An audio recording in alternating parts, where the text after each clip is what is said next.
2 cup मैदा ले लिया है। 2 कप मैदे में हम डालेंगे 4 टेबलस्पून मेल्टेड घी।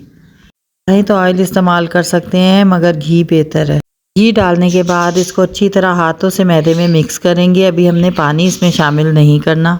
हाथों से अच्छी तरह मिक्स करने के बाद इसे मुट्ठी में दबाएंगे और चेक करेंगे कि अगर आटा जुड़ा रहा मुट्ठी की शक्ल में तो इसका मतलब है कि यह हमारा बिल्कुल मुनासिब है। अदरवाइज़ इसमें आप थोड़ा और घी शामिल कर सकते हैं। बस इसका पैमाना यही है कि एक मुट्ठी बन जाए, आटा जुड़ जाए। इसके बाद हम इसको थोड़ा ही पानी डालकर अच्छी तरह गूंद लेंगे। इसमें ज़्यादा पानी नहीं जाएगा, लेकिन आटा हमने नरम गूंदना है, आटा बहुत सख्त नहीं होना चाहिए। बस आप देख सकते हैं कि कम पानी के साथ एक लचकदार सी डो तैयार कर ली है। डो को कवर करके 15 मिनट के लिए रख देंगे। इतने में चाशनी तैयार करते हैं। इसके लिए हमें चाहिए 1 कप चीनी। इसमें मिलाएंगे पानी 1 कप से कुछ कम और आधे कप से थोड़ा सा ज़्यादा। बस इसको पकने के लिए रख देंगे ताकि ये चीनी अच्छी तरह हल हो जाए। लो मीडियम फ्लेम पर इसको उस वक्त तक पकाएंगे जब तक चीनी अच्छी तरह डिज़ोल्व हो जाए। पानी उबल रहा है और चीनी हल हो चुकी है, तो यहाँ पर हम इसके अंदर 1 नींबू का रस शामिल करेंगे और फ्लेम ऑफ कर देंगे। डो को रखे हुए हमारे 15 मिनट से ज़्यादा वक्त हो चुका है, तो बस अब हम इसके बराबर के साइज़ के पेड़े तोड़ लेंगे। छोटे साइज़ के पेड़े तोड़ेंगे, लेकिन ख्याल रहे कि सारे पेड़े बराबर के हों।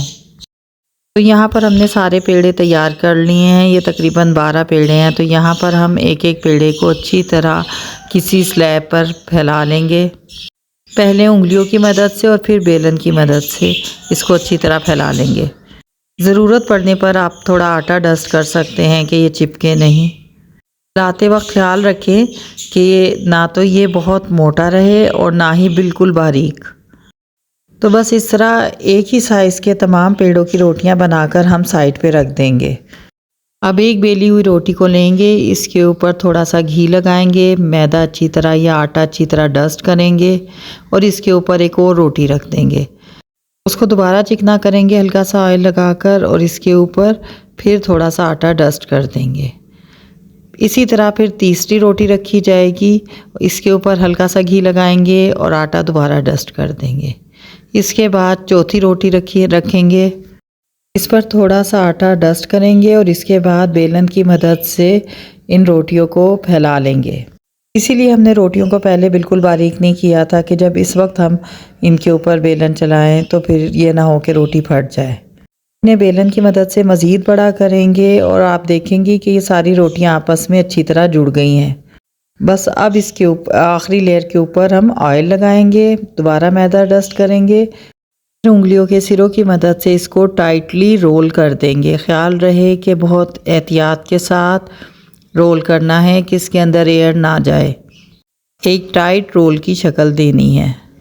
बस रोल हमारा तैयार हो गया। इसको हाथों की मदद से टाइट करेंगे और इसके बाद छुरी से इसके 1-1 इंच के टुकड़े काट लेंगे। कटिंग में आप देख सकते हैं कि इसके अंदर कितनी लेयर्स हैं। हमने जो पीस कटिंग किए हैं उनमें से एक पीस लेंगे, उसको उंगलियों की मदद से हल्का सा दबाएंगे और इसके बाद दरमियान में बेलन इस अंदाज से रखेंगे कि किनारे नहीं दबे। दरमियान से हम इन पीसीस को दबाएंगे, लेकिन इनके किनारे नहीं दबने चाहिए। अगर आपने इनको फुली प्रेस कर दिया तो फिर इनकी सारी लेयर्स ख़त्म हो जाएंगी। तो एक और करके दिखाती हूँ आपको। हल्का सा उंगली से दबाना है, उसके बाद दरमियान के हिस्से पे बेलन रख के हल्का सा दबाना है, मगर किनारे नहीं दबने चाहिए। तो बस इस तरीके से हम झटपट सारे पेड़ों को दबा लेंगे।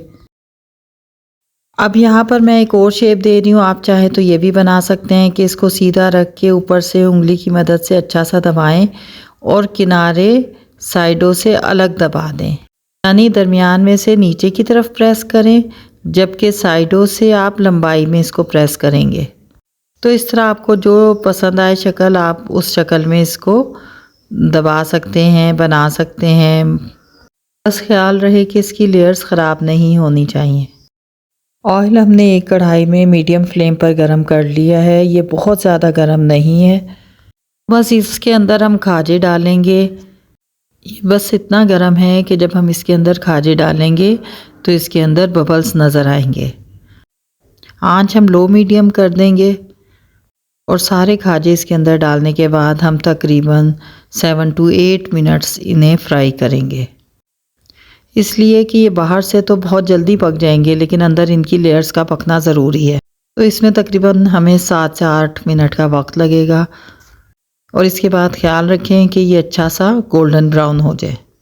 5 मिनट हो गए हैं, कलर इनका चेंज हो रहा है, तो बस इनको हमने अच्छा सा ब्राउन कलर देना है और 3 मिनट तक मज़ीद पकाना है। तो मज़ीद 3 मिनट फ्राई करने के बाद हम इन्हें फिर निकाल लेंगे। आप फ्राई के दौरान भी देख सकते हैं कि इनकी लेयर्स किस तरह अलग अलग हो गई हैं। लेयर्स इन्हें क्रिस्पी और खस्ता बनाएंगी। तो हमने यहाँ पे खाजे निकालने के बाद हल्के से ठंडे कर लिए हैं। शीरा भी हमारा तकरीबन नीम गर्म है। आपको इनकी लेयर्स नज़र आ रही हैं। बस अब इनको मैं शीरे में डिप करूँगी। शीरा डालते हुए आपने ध्यान रखना है कि ना तो शीरा बहुत ज़्यादा गर्म हो और ना ही खाजे। अगर दोनों में से एक चीज़ भी ज़्यादा गर्म हुई तो खाजे शीरा जज़्ब नहीं करेंगे। शीरे में हमने नींबू का रस इसलिए मिलाया था ताकि ये ठंडा होने पर क्रिस्टलाइज ना हो। तो यहाँ पर आप देख रहे हैं कि हमने कितने अच्छे तरीके से शीरा इन खाजों पे डाल दिया है। मैं आपको तोड़ के दिखाती हूँ कि अंदर से भी ये किस कदर खस्ता है। तो जब मीठे का जी चाहे और कुछ ना समझ में आए तो किचन में रखी हुई चीज़ों से मज़ेदार खाजा बनाएं। अगर रेसिपी पसंद आई हो तो हमारे चैनल को सब्सक्राइब कर दें, वीडियो को लाइक और शेयर करना मत भूलें। अल्लाह हाफिज़।